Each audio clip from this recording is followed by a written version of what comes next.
So psychosomatic disorders. हो ma'am, हाँ ये लाइट ऑफ करवा दो भाई।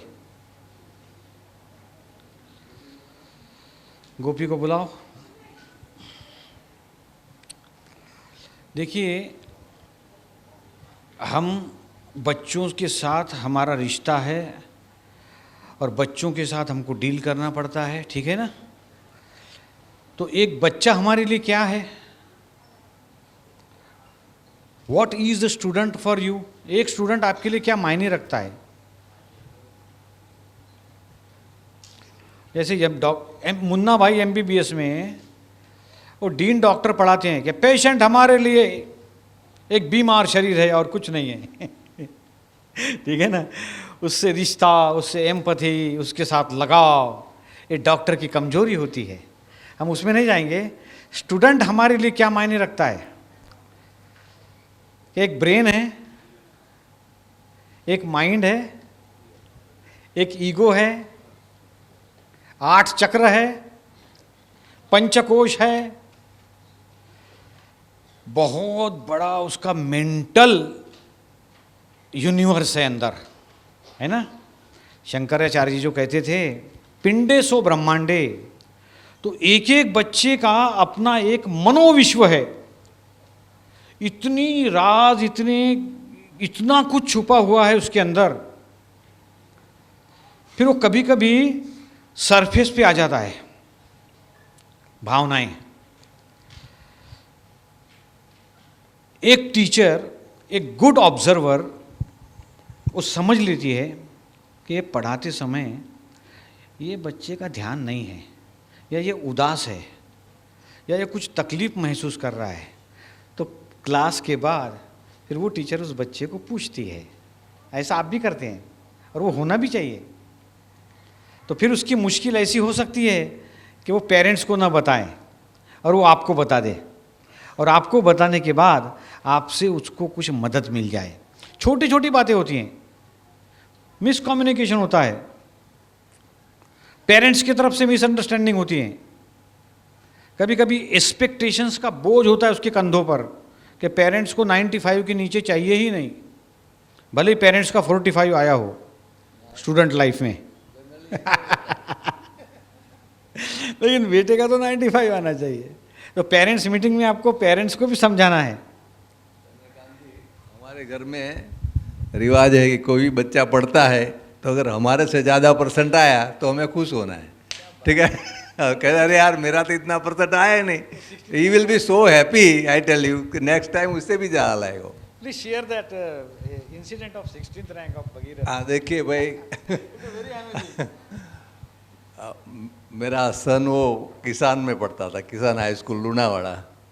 तो पहली में पढ़ता था, तो उसका रिजल्ट आया तो बहुत आनंद से आया कि पप्पा मेरा 16वां नंबर आ गया, 16मो नंबर आया पप्पा। ओ આપણા કુટુંબમાં કોઈનો 16મો આવ્યો જ નથી, એટલું સરસ કહેવાય। ખુશ આપણે એને ક્યાં કોઈ નંબર પૂછે જ તમને, બરાબર કે નહીં? એવડાને બિચારાને આપણે બધું શીખવાડવાનું કે 16મો એટલે ઓછું કહેવાય ને એ બધું કહેવાનું જ ના હોય, ખરું કે નહીં? કશી તકલીફ નથી, બરાબર? એટલે 16મો છે, 16 દેશથી વધારે તો ફર્યો, એટલે કશું હોતું એવું નથી। પણ એ વખત તમે એને એ કરો, સપ્રેસ કરો તો બહુ ખોટું થાય, રાઈટ? એટલે આવું છે। પણ એ ટાઈટ। Wonderful wonderful. तो चलिए, माहौल बनाने के लिए 2-4 पंक्तियां हो जाए बच्चों को समर्पित, स्टूडेंट्स के लिए, कि बच्चे है कौन। एक कवि ने बड़ा सुंदर वर्णन किया है, तारे ज़मीन पर फिल्म से ये गीत है, कि कौन है वो। देखो इन्हें, ये है ओस की बूंदें, पत्तों की गोद में है, आसमां से कूदे, अंगड़ाई ले फिर करवट बदल कर, नाजुक से मोती है, हंस दे फिसल कर, खो न जाए ये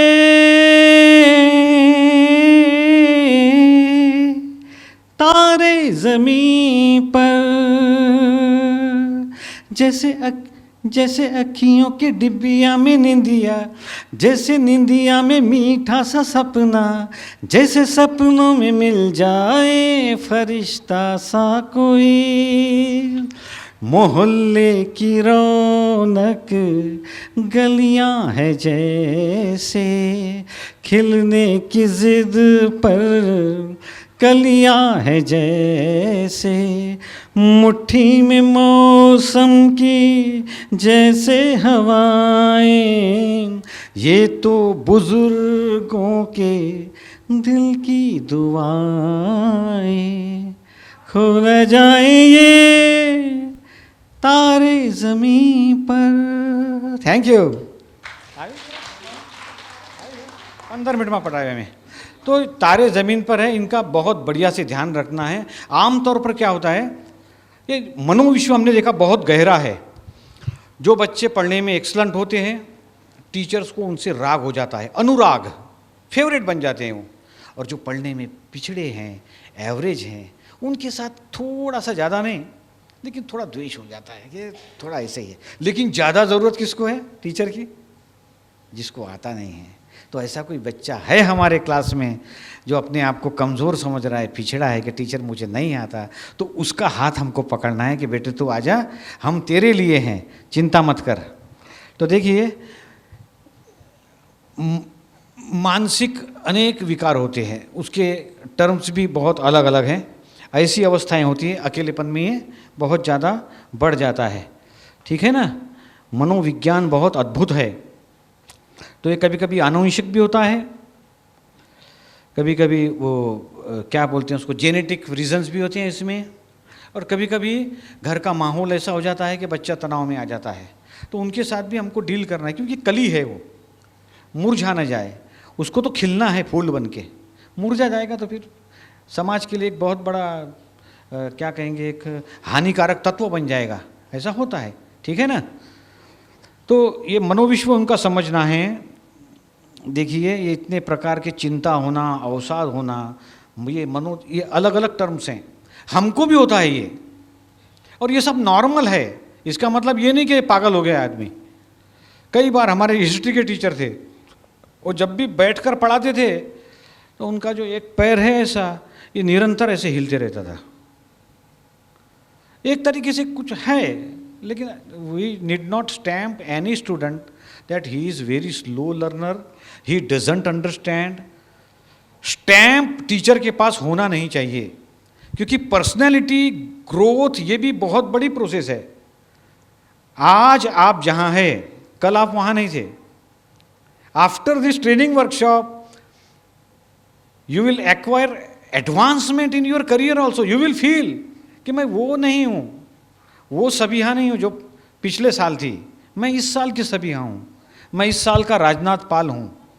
तो उसी प्रकार स्टूडेंट जो है वो भी निरंतर कुछ न कुछ सीख रहे हैं, डेवलप हो रहे हैं। किसी का डेवलपमेंट फास्ट होता है, किसी का स्लो होता है। ये जो ग्राफ है, ये ग्राफ ऐसे ही चलता रहना चाहिए, धीरे हो या फास्ट हो।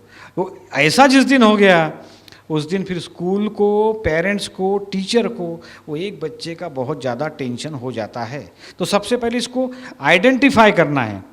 ये उसके कारण हैं कुछ, जिसके मन में कुछ अवसाद है ऐसा कि मैं तो काला हूँ। अब पीयर प्रेशर होता है, दूसरे बच्चे चिढ़ाते हैं, उनको भी समझाना है कि बेटा इससे पाप लगेगा तुमको, अगले जन्म में ये तुम्हारे पास आएगी, ये बात लिख के रख दो। कोई बौना है बेचारा, वो जैसा है उसको एक्सेप्ट करना है। उसको भी बताना है कि हमारे प्रधानमंत्री लाल बहादुर शास्त्री जी, वो तुम्हारे से भी छोटे थे, उनकी हाइट तुमसे कम थी। ऐसे उदाहरण देकर उसको कॉन्फिडेंस बढ़ाना है, क्योंकि जो बातें चेंज नहीं कर सकते, बदल नहीं सकते, उसका स्वीकार करना है। लाला साहब का वो सेशन याद कर लेना, आप यूट्यूब पर भी देख लेना। फिर बात आती है मनोरोगों के मुख्य कारण, ठीक है ना। कुछ इंसिडेंट होती हैं, कुछ घर से होते हैं, कभी बच्चों के चिढ़ाने से होते हैं। जहाँ पर पेरेंट्स ड्रंकर्ड है, वहाँ पे बहुत बड़ा इशू होता है, स्मोकिंग करते हैं, ठीक है ना। तो उनके मन पर असर करता है। हर चीज़ पॉजिटिव और निगेटिव बच्चे के मन पर असर करती है। मेरे पास ये ऐसा दुखद अनुभव है, मैं जब भी सोचता हूँ आंखों में आंसू आ जाते हैं। हमारे ट्रस्टी मैडम ने एक बच्चे की फीस नहीं आई, 6 साल की नाजुक बच्ची, ट्विंकल, बोले आज बस में मत जाओ, पैदल जाओ। वो वापी में हाईवे से पैदल चल के घर पे गई, बताइए। मैं रजा पर था उस दिन, इतना बुरा लगा। इतना स्ट्रिक्ट होने की ज़रूरत नहीं है हमको। इतना बुरा मत कीजिए किसी के साथ कि बाद में जब वो पैसा आके जमा करे तो हमको शर्मिंदगी हो कि हमने क्या किया। उससे अच्छा फिर बंदूक लेकर आओ और बिल्डर के यहाँ पे रख दो ना, ला बोलना 2-4 पेटी निकाल। वही है एक्सटॉर्शन। ये एक्सटॉर्शन ही है। बच्चों के मन पर गहरा असर होगा। ऐसा कोई वर्ताव उनके साथ ना हो। पेरेंट्स के सामने तो उनके फीस की बात भी नहीं करना चाहिए मेरे ख्याल से भाई। हाँ, my personal opinion. Nana Patekar की मूवी है एक, बड़ा सुंदर डायलॉग है, फीस किसने नहीं भरा, बोले आपने पेरेंट ने। तो फिर बच्चे को क्यों बीच में ला रहे हैं? मुझसे बात करो। पेरेंट्स को नोट देना, वो तो डेलिकेटली हैंडल करना है सिचुएशन, और ये जिम्मेदारी टीचर पर आती है। उसको ये नहीं, क्योंकि उसकी मजबूरी क्या है वो जाने। किसी 100 में 1000 में एक ऐसा होगा कि उसकी मजबूरी है बेचारे की, और वो बाद में कभी आके ट्यूशन का पैसा, आपका प्राइवेट ट्यूशन लेते हो, मिल जाएगा, जाएगा नहीं कहीं। लेकिन ऐसा बर्ताव नहीं करना है, क्योंकि पैसा तो मिल गया लेकिन वो व्यवहार उसके मन पर अंकित हो गया, वो जिंदगी भर नहीं बोलेगा। यस, शुक्ला साहब कुछ कहेंगे इस बारे में। लाल बहादुर शास्त्री को आपने याद किया, तो जब लाल बहादुर शास्त्री प्रधानमंत्री थे और अयूब खान पाकिस्तान का प्रेसिडेंट था, तो पाकिस्तान और इंडिया के बीच युद्ध होने वाला था। तो अयूब खान ऐसा बोला, ये इतना छोटा आदमी मेरे से क्या लड़ेगा। शास्त्री जी कुछ नहीं बोले। फिर युद्ध हो गया 65 में। फिर वो जो होना था तो हो गया। अयूब खान और शास्त्री जी ताशकंद गए। तब शास्त्री जी ने बोला कि आज मैं छोटा हूँ, आप बड़े हो, लेकिन आज आप अपनी मुंडी नीचे रख के मेरे से बात करते हो, ये मेरी सिद्धि है। Thank you Shukla sir for sharing very inspiring incident. अब ये गलत धारणाएं हैं कुछ। यदि किसी को ऐसा इशू है और पेरेंट्स गलत जगह इलाज करा रहे हैं, ये बाबा, वो खान बाबा और मूसा बाबा, तो उनको समझाना है मनोविश्व है, किसी साइकोलॉजिस्ट के पास ले जाएं। ज़्यादा गंभीर परेशानी है बच्चों को तो उनके लिए स्पेशल स्कूल है भी, लेकिन वो बॉर्डर पर है, खींच सकते हैं उसको पकड़कर, तो खींच लेना चाहिए, नॉर्मलिटी में आ जाएगा वो। ठीक है। फिर बात आती है आयुर्वेद के अनुसार मानस रोग क्या है। सत्व, रजस, तमस, इसके बारे में देखा हमने। इनका बैलेंस बिगड़ जाता है जब तामसी ज़्यादा होता है, तो फिर इशू प्रारंभ हो जाती है। ठीक है। फिर हमको देखना है मनश्चिकित्सा की प्रक्रिया। तो काउंसलिंग से लगभग 50% लाभ मिल जाता है। ठीक है ना। CBSE स्कूल में कंपलसरी काउंसलर होती है, if I am not wrong. Weekly 2 days visit करते हैं वो, और टीचर्स कुछ बच्चों को सिलेक्ट करके उनके पास ले जाते हैं कि भाई इनकी आदतें क्या है, जिसको गुस्सा जल्दी आता है, जो हिंसक बन जाता है तुरंत, ज़ोर से चिल्लाता है, या जिसको नींद नहीं आती, ठीक से खाना नहीं खाता, ये सब इश्यूज़ हैं। और इसके रीजंस कहाँ पे हैं? इनसाइड, मन में है। उनके मन के साथ भी बहुत वाइजली हमको डील करना है, समझना है। इसलिए बहुत बड़ी जिम्मेदारी है टीचर की। ठीक है ना। ये उसकी प्रक्रिया है। ये थेरेपी भी है, ये डॉक्टर साहब करवाएंगे। सब कुछ हम नहीं कर सकते, तो डॉक्टर साहब का हमको सहारा लेना है। 18 mental health activities for effective self care. एक एक करके आप पढ़िए, इसको हम ब्रीफली एक्सप्लेन करेंगे। मैम पढ़िए। Number 1, exercise, regular exercise. ठीक है। रिलैक्स होंगे, शरीर से पसीना बहेगा, सुकून मिलेगा। ठीक है ना। बाद में ठंडक लगेगी। Second, spend time in nature. Yes. तो एक्सरसाइज में आपका योग, प्राणायाम जो आपने किया वो भी आप बच्चों को करवा सकते हैं, या आपकी जो मांसपेशी होती है वो भी उसका एक हिस्सा है। Exercise, physical exercise. फिर है spend time in nature. School का वातावरण यदि पेड़ पौधे हैं, लॉन है तो बहुत अच्छा है। तो ऐसी जगह उनको बताना है जहाँ वाटरफॉल है, कुछ पानी है, धरती है, आकाश है, ये जो पंच तत्व है ना, पंच तत्व के करीब जाने से मन को बहुत राहत मिलती है, सभी को, आपको भी मिलेगी, बच्चों को भी मिलेगी। थर्ड है डू सम गार्डनिंग। मत आनंद आता है वो कि देखो मेरे हाथ का लगाया हुआ पौधा आज इतना बड़ा हो गया, आज 4-5 पत्तियां ज़्यादा आई है ना। अभी पर्यावरण दिवस मनाया ना हमने, अच्छा लगता है। स्कूल में बच्चे उसको अपना नाम दे दें। फिर है स्टार्ट जर्नलिंग। जर्नल करना है, लिखना है कि भाई मेरे साथ क्या क्या होता है, मेरी परेशानी क्या है, रिकॉर्ड करना है उसको। ये एक्टिविटी भी करा सकते हैं आप। Practice deep breathing. ऑक्सीजन मिलेगा ब्रेन को तो रिजल्ट अच्छा आएगा। आप डीप ब्रीथ कीजिए एक बार, एक्सेल, अच्छा लगता है। एग्जाम हॉल में उनको पता ही है कि बेटा पेपर प्रश्न पत्रिका आंसर लिखने के पहले डीप ब्रीदिंग कर ले, यहाँ ऑक्सीजन जाएगा, ब्रेन फ्रेश हो जाएगा। उसके बाद है ड्रिंक कॉफ़ी और टी। तो ये हम एडवाइस नहीं करते, ठीक है, मिल्क सबसे अच्छा है। ये तो नेट से लिया है तो कुछ कुछ इसमें आ जाता है मिक्स। टेक हॉट और कोल्ड बाथ, बॉडी का टेम्परेचर मेंटेन करने के लिए। गुस्सा आता है, ठंडे पानी से नहा लीजिए, देखिए कितना फ्रेश लगेगा, कहाँ गुस्सा चला गया पता भी नहीं चलेगा। उसके बाद है ग्रैब अ बुक। ये दिलचस्पी है पढ़ने में तो स्टोरी में ध्यान निकल जाएगा। मन का प्रॉब्लम ऐसा है कि उसको आप एकाकार होते हैं मन में, तो वो आपको अंदर अंदर ऐसे वाइंड करते करते करते करते वर्स्ट सिचुएशन तक ले जाएगा। और उसको यदि भटका देते हो कहीं और तो वहाँ पे वो वाइंड करते करते आगे जाएगा। तो निगेटिव सिचुएशन में से पॉजिटिव में आने के लिए बुक रीडिंग, या तो कोई म्यूज़िक या कोई सॉन्ग, सैड हैप्पी जो भी हो। माहौल चेंज होगा, स्थान चेंज हो जाएगा तो भी फर्क पड़ेगा। इसलिए कभी कभी क्लास बाहर ले लिया करो, अच्छा लगेगा नेचर की मीटिंग में, ठीक है। Then see a friend. अपने दोस्तों से आदमी कुछ छुपाता नहीं है। आपसे जो बात नहीं कहेंगे बच्चे, पेरेंट्स से नहीं कहेंगे, वो दोस्तों को कहते हैं। तो you can take help of his friend, search for his friend. इसका दोस्त वो है, उसको पूछो आप, भाई इसको क्या हो गया, वो बताए। बेटा बोलना, छुपा मत, हम उसकी मदद करना चाहते हैं। वो बताएगा कि मैडम इसको ये प्रॉब्लम है। फिर सॉल्यूशन निकालना है। पहले तो प्रॉब्लम आइडेंटिफाई करना है, उसके बाद सॉल्यूशन आएगा ना। तो you can talk to his friend also and he can also take help of his friend. और हम भी अपने दोस्तों की मदद ले सकते हैं। मेरे दोस्त इस मामले में बड़े महान हैं।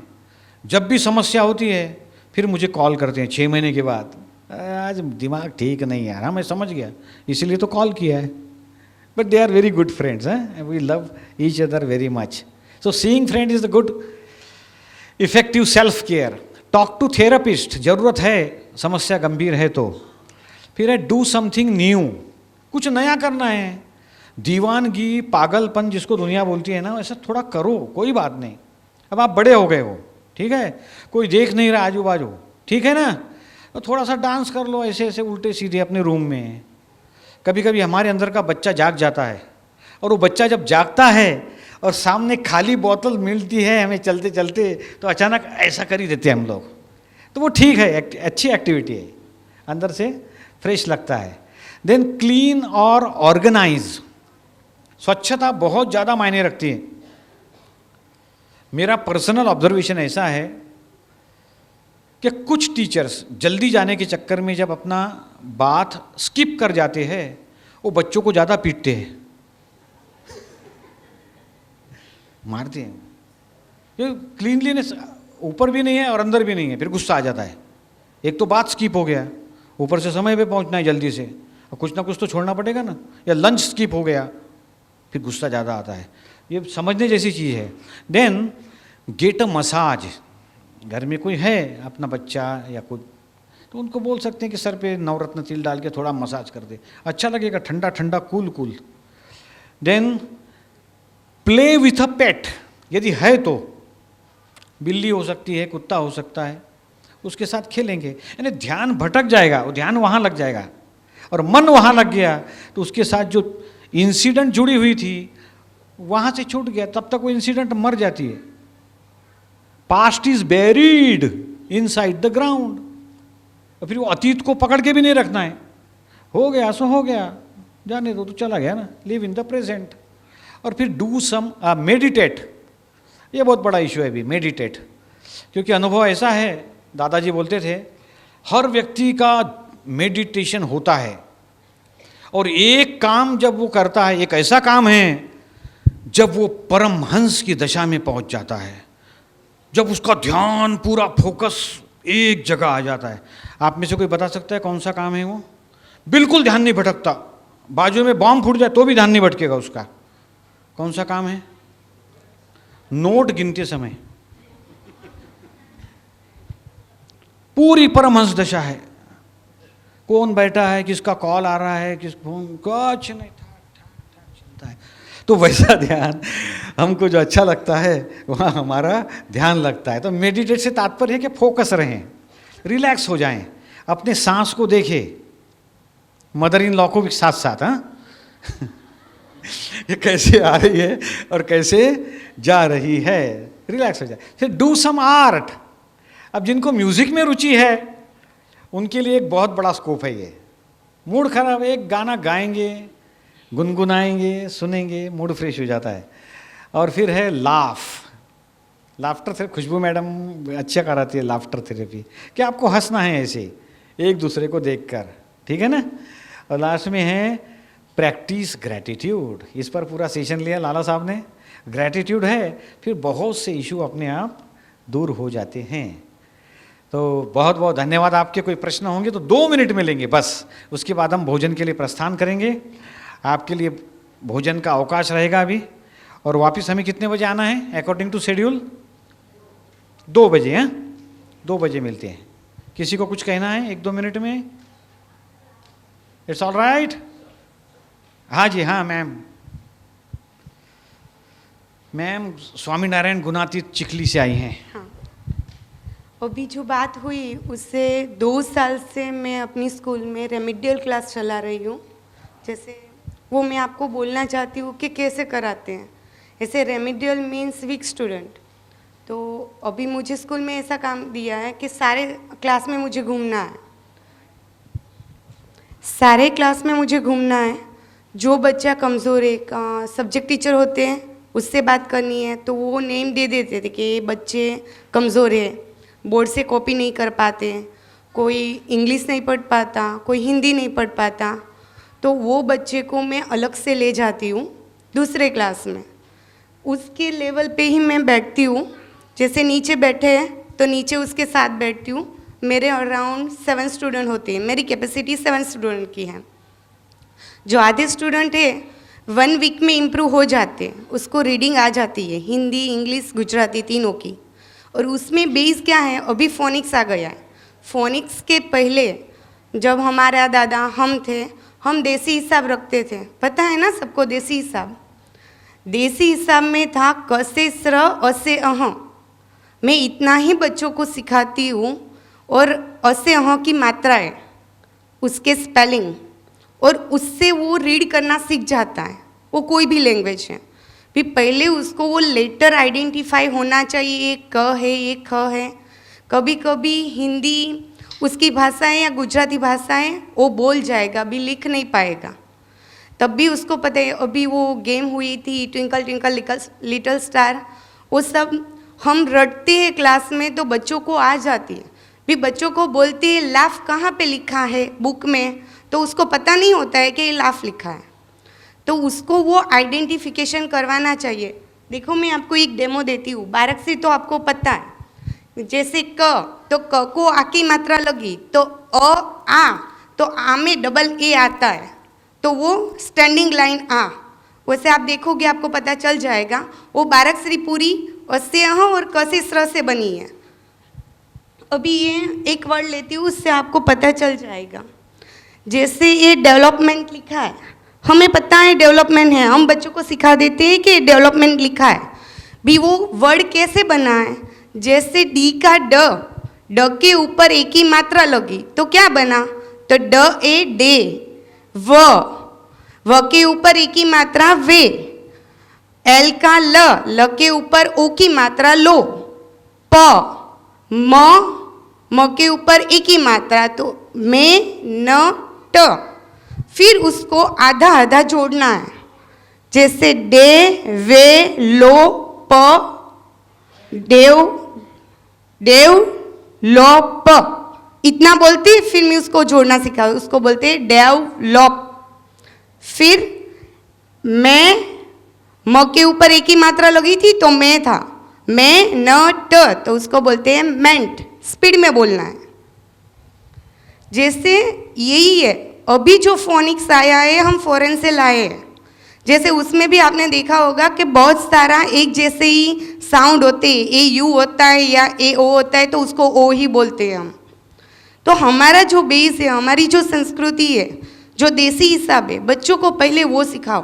बारकश्री आ जाएगी, लेटर आइडेंटिफिकेशन सीख जाएगा, वो रीड करता हो जाएगा। रीडिंग करेगा तो उसको मैं बोलती हूँ, आप कहीं भी बाहर जाओ तो गाड़ी में कुछ लिखा होगा, उसको धीरे धीरे रीड करो, जो मैंने आपको बोला है वो सब कुछ वो रीड करेगा, बाहर जाएगा, कहीं पे भी लिखा है, बुक से ही थोड़ी, वहाँ पे लिखा है तो धीरे धीरे रीड करो।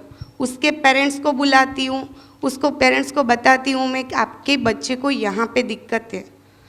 यहाँ पे बहुत सारे टीचर है, हर एक क्लास से मुझे 4 स्टूडेंट मिलते हैं ऐसे, तो आपके क्लास में भी होगी है ना, सभी सब्जेक्ट में। तो ऐसे कर सकते हैं, एक टीचर हम रखें, वो टीचर उसको लेके आए। मेरा टारगेट होता है, जो ब्रिलियंट होता है ना, जिसको वे नहीं पता होता, वो 1 वीक में इम्प्रूव हो जाता है। जिसको बिल्कुल भी नहीं आता, जैसे मेरे पास आया था 7th स्टैंडर्ड का स्टूडेंट था, उसकी पेरेंट्स की ट्रांसफ़र होती रहती थी, तो बच्चे का जो बेसिक था वो नहीं था, रीड करना नहीं आता था। जब मैंने उस बच्चे को पुशअप किया, मुझे 3 मंथ लगे थे उस बच्चे के पीछे, 3 मंथ लगे थे, क्योंकि उसको क पहचानना नहीं आता था। यस, वो सब कुछ सिखाया, अभी वो बच्चा रीड कर रहा है फ्लुएंसी, हम भी नहीं कर पाते। मैंने ऐसे 200 बच्चों को इम्प्रूव किया है, फिर उसमें से आधे होते हैं, इसमें से आधे होते हैं जो इम्प्रूव हो जाने के बाद भी वापस जो जगह है वो जगह आ जाते हैं।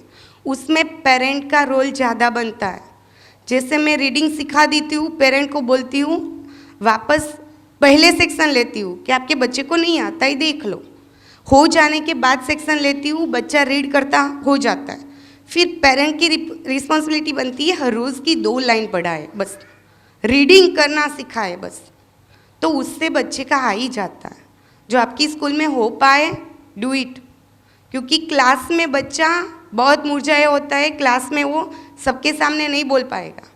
जो अकेले में आप ले जाओगे, 2 दिन आपसे नहीं बोलेगा वो कुछ भी, आपको उसको ऑब्जर्व करना है, फिर वो सारी बातें बताएंगा, उसको दिक्कत कहाँ है, क्लास में कहाँ पे प्रॉब्लम हो रही है, लिखना नहीं आता है।